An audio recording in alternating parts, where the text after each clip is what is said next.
doesn't, you blame the weather. Politicians do that. Exactly.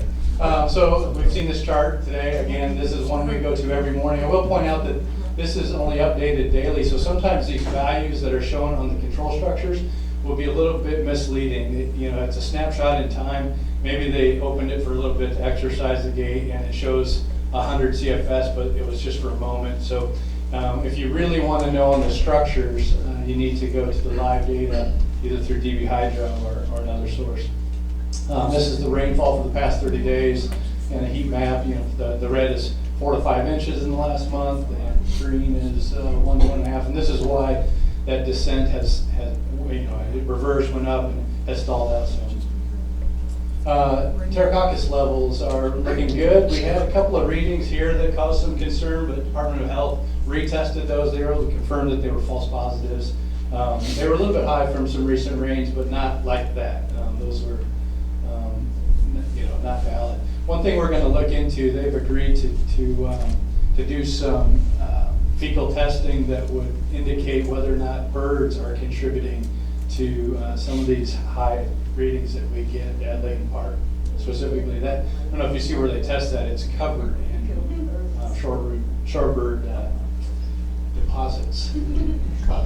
The salinity at the Roosevelt Bridge is more or less around 18 at the surface, and I had the other ones, 19, I think it was 19 at the bottom. Temperatures, as you can see, are climbing, which makes us uncomfortable, but because the lake level is lower, we can sleep a little bit better at night. And this last slide is for fun. A lot of times these meetings we don't go away feeling very happy, and I don't want to steal any of Dr. Gray's thunder, but what you see here is some recovery of eelgrass in the western portion of the lake. Dr. Gray showed us how the strategy this spring of lowering the lake is being extremely effective. He knows this from experience, and it's proving itself out in practice here. So that was really neat to see how well that's recovering. And then I was also going to mention that somebody mentioned Commissioner Campy. I think you did, Jackie, and the CERC writers talked about Last Lakes. So in our last meeting, not yesterday, but 2 weeks ago, the Board of County Commissioners passed a resolution as the first in the Treasure Coast to encourage restaurants and the public to not use plastic straws. And the next day at our Keep Martin Beautiful banquet, if you were there, you heard Commissioner Campy declare that Martin County banned plastic. I don't think he can do that, but he said it. So this is all plastic here. We're in violation of the ordinance. Real briefly, questions, or what do we call it? Yeah, so any questions? There's a nice handout that John brought, so on Martin County stuff, so we do that. There's a lot of good. If you want, I was going to mention that our commissioners today are in Washington, D.C. visiting our delegation and some other key individuals to encourage our federal program. If you want to know what the county's adopted federal program is, I brought a handout. I did my own admin work today, so it looks awful, but the content's in there. And Katie has a stack. There's probably not enough for everybody, but if you're really interested, grab one. Otherwise, it'll be up on the website eventually.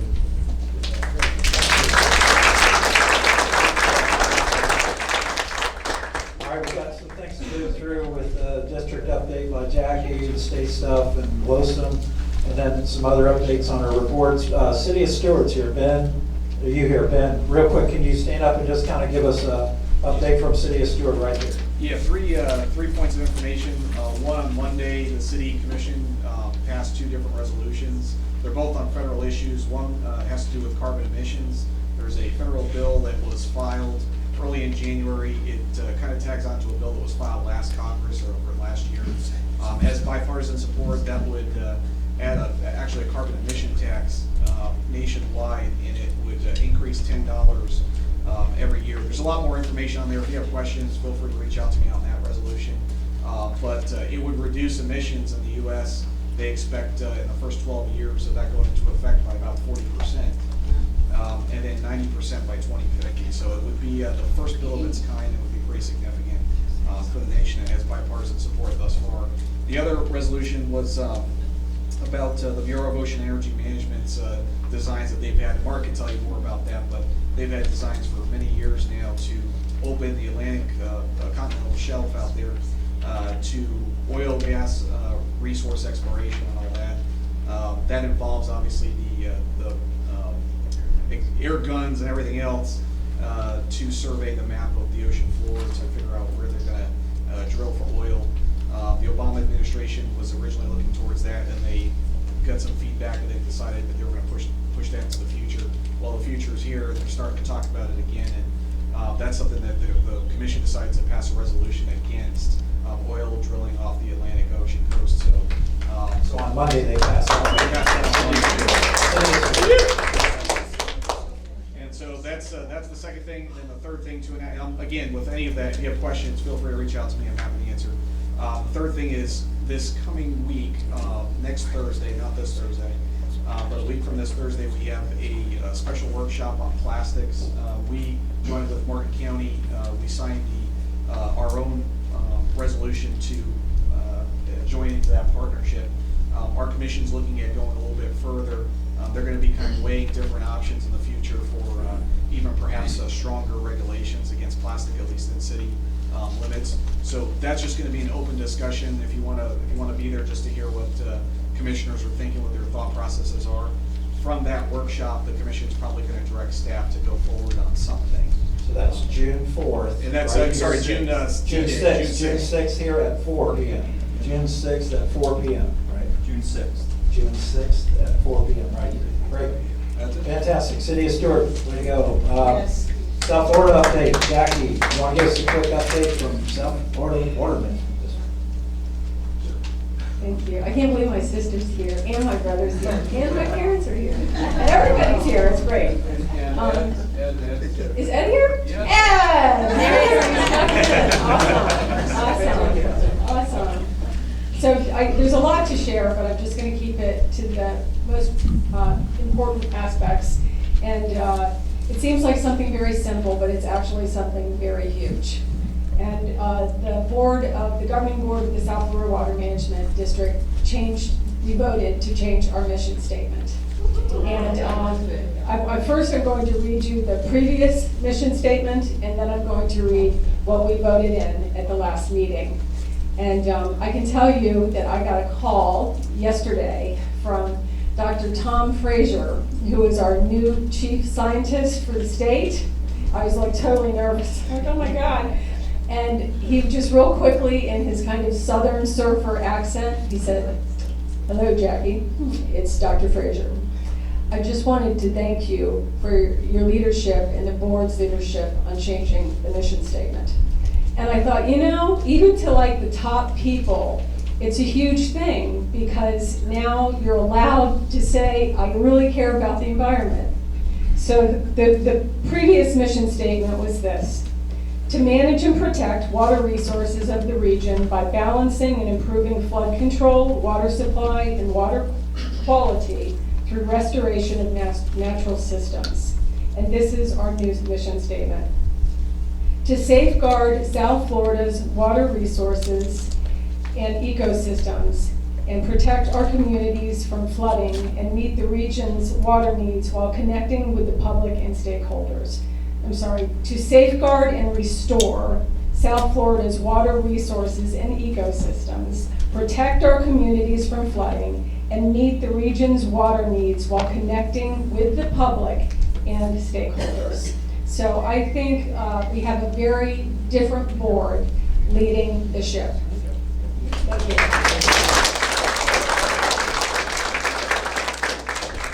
Thank you, Jackie. And they're, as you know, holding workshops the day before the business meeting and then the business meeting. The workshop last month was awesome. It was all about water quality. Their next June meeting, they're going to have one they're having to address their budget. But in the July meeting is the second half of the workshop is on water quality. So I encourage everybody. I know Daryl, several members of the coalition here were there. And it's really, really important that us from Martin County show up at the meetings and voice our opinions and our thoughts, because the governing board, like Jackie, are listening and they're asking really, really good questions. And not just Jackie, but she's the leader, but it's awesome the way they're asking questions of the staff, of the agencies that are presenting and all that. So let's go and help support that. Mark, Yeah. you may want to mention that the second part on water quality is the July. On the estuary. On the estuaries, right. So they did focus north of the lake and around other parts of the southern system, but now they're gonna focus on estuaries. And that's July, at their July 10th workshop, and then the next day, July 11th, is the regular meeting. Next up is state agencies with, but it's Lake Okeechobee update with Dr. Paul Gray. Dr. Gray, come on up and give us a quick I briefing. can just do it. All right, do it from there. As John said, the lake is recovering. This is an area that had sand bottom and this lake is shallow. The sunlight can reach it. These guys have reseeded. As they start growing, you notice that's kind of clear water. And they clean the water. And the cleaner the water gets, the better they grow. And the better they grow, the cleaner the water gets. So it gets into a good feedback loop. So the lake has started that. Hopefully it'll stay at about 11 feet. We can get a lot of that recovery. Usually in low water years, we don't have as bad algae blooms, but we'll see how that goes. But even if we do, the lake's so low that you're a long way from any releases. So right now we're in good shape. Way to go. All right, thank you. State budget wise, there's a lot of movement on state budget. There's a handout that you got here, or there's some still back on the table. This is the House Majority Office report, and it talks about the $600+ million that was allocated towards Everglades restoration and water initiatives. And it details it out where that money is and where it's going. If you have any questions, and talk to George. George is our key guy on legislative updates and legislative sessions. The session ended in May, the 1st of May, because it went from March 1st basically to May 1st. But the next year's session is going to start earlier. It's going to start January 14th. January. So that means they'll start committee meetings sometime in September, October. So we're all going to start staying tuned, and we'll probably pull together some of our legislative delegation here at these meetings so we can query them and question them and get them pushing water issues and stuff going forward. So we'll do that. Something real Yep. quick, Mark, just Great. in a 5-minute thing. Florida Conservation Voters put out a little presentation too, because when you read this is from the House. They don't tell you what didn't get funded or what got cut. That, in other words, some of these where it says they got 35 million or whatever, well, they were supposed to get 50 million in the budget, or they got cut from 60 million the year before. So what you see here is propaganda to some degree. It's actual facts, but it doesn't tell you the whole story. There's several different sites. Conservation Voters has a 4 or 5 pager here, kind of cut and dry. They have a website. It's www.fcvoters.org. Florida Conservation Voters. Florida Conservation. There's several different sites out there. If you go on, it'll give you legislative updates, and it'll tell you what happened as far as the legislature goes. It's a good news, bad news scenario to some cases. A lot of the Everglades stuff got funded. A lot of other stuff got cut. Like I said, we could spend days on end. Time's up. Bye. Thank you, George. I love those fast reports. The LOSUM Lake Okeechobee System Operating Manual is underway. As you know, a lot of us went to stakeholder meetings. They received over 8,000 comments. They're processing all that. They're now, from this period, May through August, they're doing these planning workshops on the schedule. So they've got a long ways to go over the next year or so, a couple of years here to get this schedule revised. But it's not just the lake and south, it's all the way north and south of the lake. So participate in these workshops. We put out a little LOSUM update. You'll see this handout. This tells you how to get on these webinars, which are going on right now. They've already had 2 out of the 6 webinars, and they're having another one on May 24th on dam safety, and May 28th is the estuary ecology. So they're great. They're 1-hour webinars. They all start at noon time, go to 1 o'clock. They do about 20 minutes of presentation, then they take questions over chat on your computer. So it's really easy to do. Listen in. It's very informative. I encourage people to do that and stay tuned. Alex, did you want to do a quick LOSUM update of? I do want to say a few things. Thanks, Mark. Thank you.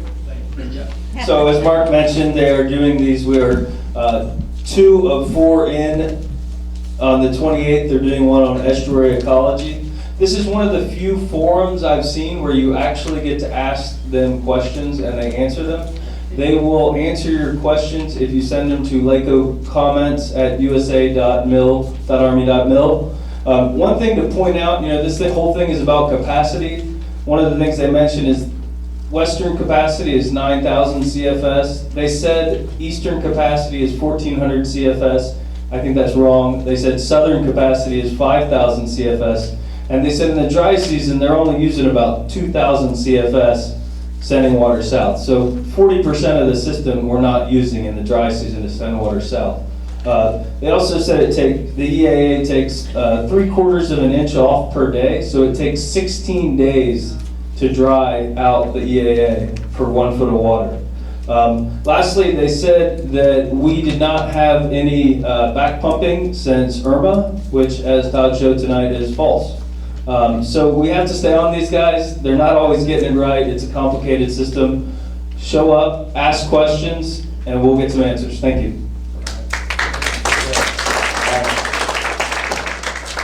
Next up is some go through River Coalition updates, kind of the committee updates. Todd, Speakers Bureau, do you have any updates at this time? Yeah, right. Todd, very good, quick. Good evening, I'm Todd Weissing. I'm the coordinator of the Rivers Coalition Speakers Bureau. Our job is to bring our message here. You guys are attending. You guys know what we're talking about. You know the issues.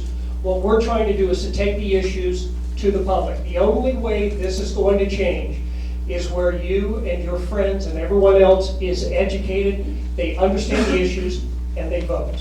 So, we're educated. Let me give you an idea of some of the people we've spoken to in the month of May.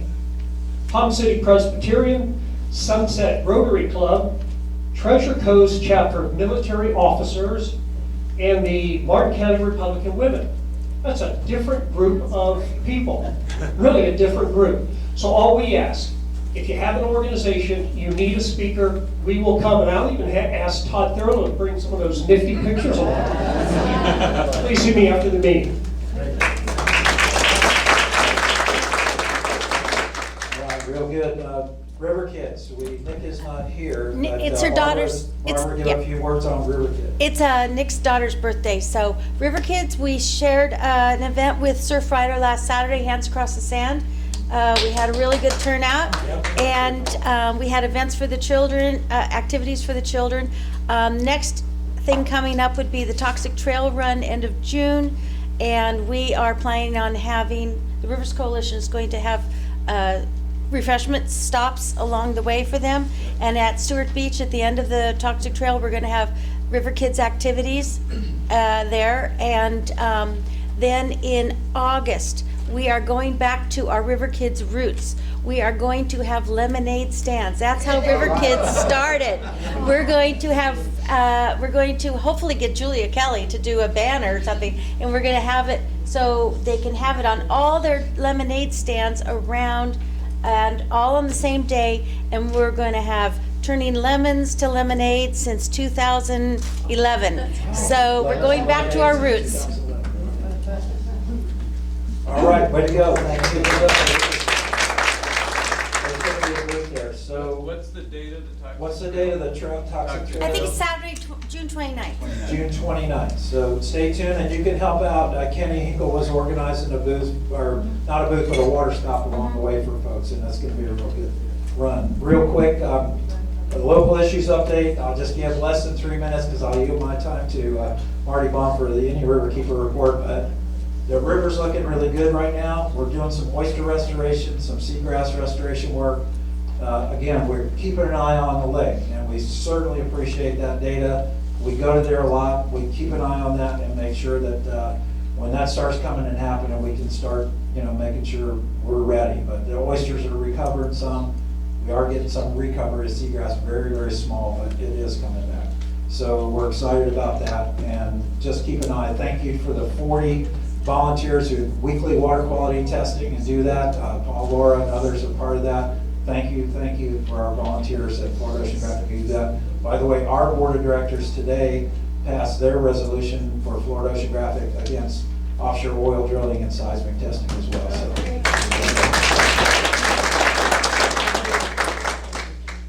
There's 12 members in Florida of Waterkeeper Florida, and we are in the process of trying to promulgate a letter to the state of Florida, FDEP. We're in complete opposition of deposition of Class B biosolids. Lisa Reineman has had to deal with Blue Cypress Lake up there. We got a 7,000-acre mess about to happen in St. Lucie County. There has been some speculation that if you drop the Hep A cases on top of the biosolids deposition, they match pretty good. so that can be an issue. On that subject, you know, I was at the water management workshop. I've been your keeper for 7 years, and I have never felt better about that meeting than I did then. The attitude is different. That nobody looked down their nose, nobody dodged questions. There was good questions from the board, and nobody tried to sneak around and obfuscate. It was amazing. It was amazing. That was followed up the next week by FDEP, the workshop on the triennial review, which is coming up. That's they're not going to deal with water quality. They have some other things going. We hit them up pretty hard on the algal blooms. You know, we got an algal bloom in the lake right now. And the comment was, if the water's low, then it won't get discharged here. But when it dies in that lake, all of the toxins, the neurotoxins, the hepatotoxins, and the nutrients drop into the water. As Edie Witter, Dr. Witter will tell you, BMAA does not denature even if you boil it. That stuff's not going away. Once it grows, it is a toxin to us, and we have no idea how long it is living. The only solution is to clean the water, control our nutrients, the damn algae will quit blooming, and then we will have every option open for conveyance because our water will be clean. I spoke to the Humanist Church. I spoke to Pelican Island Audubon the other night. I didn't know that Dr. Baker and Juanita had produced a book about Blue Cypress Lake. I got one. I don't know how I missed it. I got a pretty good library. It is one of the most beautiful photography books I've ever seen. And Lynn Buchanan was just here book signing with her Florida's Changing Waters, which was pretty impressive itself. But this thing by the Bakers, it is incredible. Go to their website, Pelican Island, and look it over. It's worth putting in your library. It really is. We have 2 women interested in becoming water keepers. The Mosquito River Lagoon has a lady named Libby Levesque. We talked, my board approved moving forward with it. Tomorrow we speak to Waterkeeper Alliance. We're going to try to set her up as an affiliate. So we will have an Indian river keeper in the Mosquito River Lagoon. The other one is Jessica Namath has approached me, and we will talk about that at my next board meeting, but she would like to take on the Loxahatchee. Both of these women, I've talked to them, I've looked into them. They've got notebooks this thick of things that they're doing, going to commission and council meetings and water meetings and land meetings. So we can't go wrong. We can't go wrong. So maybe before the end of the year, we'll have 2 more water keepers on the Florida East Coast. Let's see. Sandy, I was Captain Pierce today at Felix Williams. I know you appreciate that. That's my great-great-grandfather. This is my 10th year in a row there at the school with the 4th grade. Andrew Canova has an account in his memoir of a red tide event. It's hard to figure out when it happened. It could be anywhere from 1850s to say 1870s, but he describes it as being all the way from Withlacoochee all the way around to Biscayne Bay. Fish were dying and coming up on the shore that had never been seen or described before. So for a fish guy, a Greg Gilmore type, it was amazing. The fishermen would catch fish, they would put their fish in the live wells, and they would take them to Havana, Cuba to sell them from Key West. And all the fish were dying as they crossed the bloom. So, it's been around since we've recorded history, but in Florida, it has at least been as big as we just had, at least once in recorded history. I can send that to you, the Andrew Canova thing. It's pretty interesting. So that's it. Thank you very much. Y'all have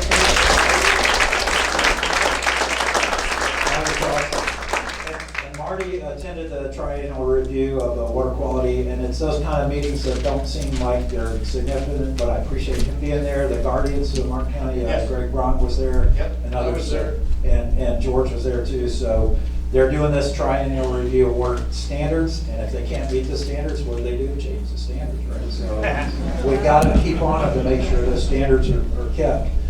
Just a couple announcements, and I'll kick it off. World Ocean Day is June 8th. That's when we celebrate our ocean environment, and there's some things up on Capitol Hill, but there's also things locally to do and to get engaged. Hands Across the Sand was one of them. But think about the oceans during the month of June and kick it off with World Ocean Day on June 8th. If you can't participate in other bagging events or oyster restoration, great. Any other member announcements? I have a couple here, and then I want to introduce Bob.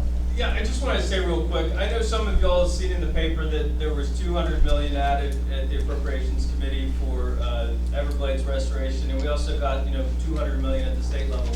We have about $4 billion rounding up worth of outstanding projects to do. So if we keep at these rates, we're looking at 10 years to stop about 50% of the discharges. If we want to start the discharges, we got to do it through operations. That's the way we're going to get the most success. So don't be fooled by the politicians saying, hey, we got the money, job's done, we did our job, because there's a heck of a lot of work to do. Excellent point, excellent point. Other member announcements? Yeah, Paul Orr. Yeah, I'd just like to bring to everybody's attention, today we heard about plastics and straws, and I'd just like to mention that House Bill 771 was actually sponsored to put a moratorium 5 years that we could not do anything, that the legislature prohibited local government from doing this, and it was sponsored by our own representative, Toby Overdorf. Oh. So I think that we, all environmental groups, including this one here, need to send letters of concern to Representative Overdorf, who sponsored this, and let them know that we're concerned that they're not in sync with all the environmental issues that we are working on here. And I would like to put forth a motion that the Rivers Coalition send a letter of concern to Toby Overdorf, expressing our dismay at his sponsoring this type of House bill. Maybe we could have him come to a meeting. I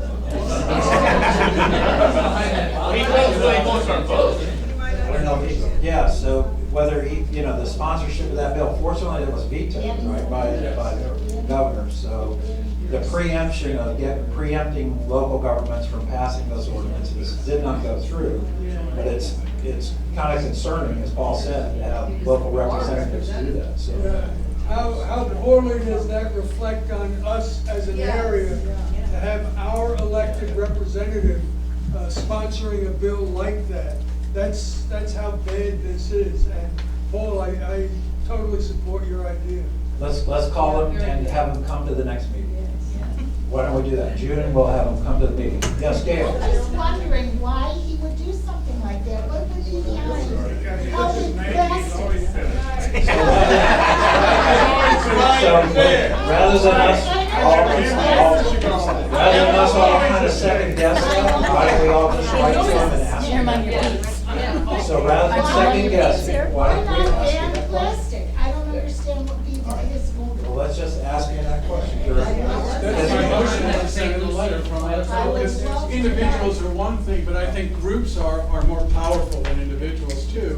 That one with the prestige of Rivers Coalition would write a letter indicating their concern, and I think it represents a very large group of independent owners and companies, and I think this is the way to do it. That's my proposal. I second that motion to send him a letter. Okay. We got a motion and a second. We can send a letter to him. Any discussion, more discussion? Great. We'll send him a letter. I think sending him a letter and inviting him. Yeah, and we'll ask him that directly. All in favor, say aye. Okay, all in favor? Aye. All opposed? The bill number was what was the preemption? 771. 771. And Mayor Becky Brenner's here with us tonight, so thank you very much for coming. I have another quick announcement. This is Bob. Bob, come on up, and you got something you got to say real quick. He's been in this for a long time. I can say it faster than quick. First of all, I've been around the water management district since '95, and I've been to a lot of board meetings. And I can tell you this board is busting their ass. They're having meetings 7, 8 hours with one break for a meal.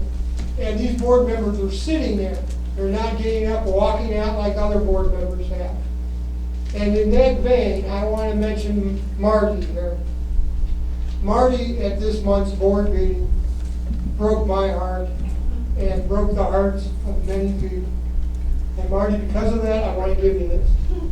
Wow. Broken heart. It's prehistoric algae. And Marty, You can't put that up your nose, so it's not gonna hurt you unless someone throws it at you. There's no really light resistant up there. Give it up for Marty, thank God. Another announcement? I'm from the U.S. Sailing Center, Morgan County, and we have agreed to ban straws completely. We're looking at all corn-based products. We now have our own composter, and we do landfill and recycling, and the kids are leading it, our high school kids. Awesome, USA. Hey, everybody, we've had a great evening. We've only gone 10 minutes over time, so thank you for your evening time tonight. Look forward to the June meeting. Celebrate World Health.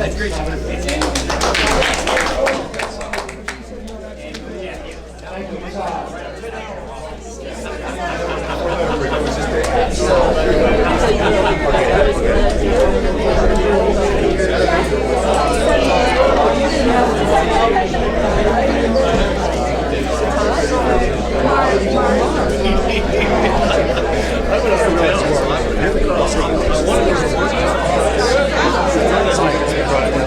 At the next meeting, we're also having Lieutenant Colonel Reynolds from U.S. Corps of Engineers. Lieutenant Colonel Reynolds is